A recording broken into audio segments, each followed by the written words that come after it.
अस्सलामुअलैकुम। अनोखी स्टोरी 7 के नए एपिसोड में मैं आप सब दोस्तों को वेलकम करता हूं। दोस्तों, आज मैं आप लोगों को चंद किस्तों पर मुश्तमिल एक छोटा सा ड्रामा सीरियल सुनाने जा रहा हूं, जिसका नाम है खूनी रिश्ते।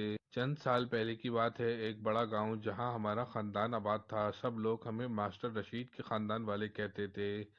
एक बड़ी हवेली थी जो हमारे परदादा सरदार अब्दुल्ला खान की थी। अब्बा, ताया, चाचा, फूफी, हम सब यहीं रहते थे। अब्बा जान और ताया जान शादीशुदा थे। हम तीन बहन भाई थे। अब्बा जान के दो, एक लड़का और एक लड़की, और ताया जान का एक बेटा था। जिंदगी बड़ी अच्छी और बेहतर तरीके से गुजर रही थी। एक हमारे रिश्ते के सबसे बड़े ताया थे, वो दादा की दूसरी वाइफ से थे। इनकी और इनकी अम्मी की नज़र हमारी हवेली और जायदाद पर थी। इनकी अम्मी तो नहीं रही, अब ये थे जो हर रोज हमारे घर आया जाया करते थे। शाम के वक्त अम्मी और ताई खाना पकाने के लिए तैयारी कर रहे थे।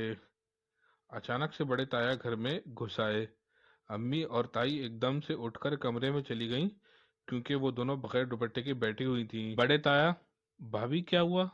आप लोग अंदर क्यों चले गए? अम्मी, भाई साहब, बंदे को कोई शर्म होती है, कोई हया होती है, गेट बजाकर बंदा आता है, आप तो ऐसे ही अंदर घुस आए। बड़े ताया, भाभी जी गेट खुला था इसलिए मैं आ गया।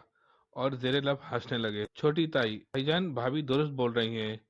अब दोनों दुपट्टा ओढ़कर बाहर आ चुकी थीं। भाई साहब, ये गलत कहा आपने कि दरवाजा खुला था, कम से कम गेट को नॉक करके अंदर आते। अम्मी और ताई ने बड़े ताया को कान पकड़ने पर मजबूर कर दिए।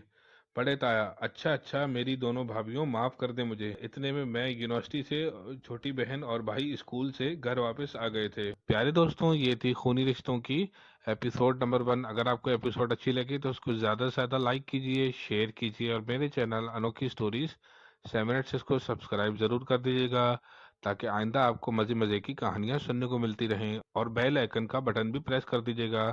जज़ाकल्लाह, अस्सलाम वालेकुम। अच्छा, ठीक है, ठीक है, ठीक है, समझ गया।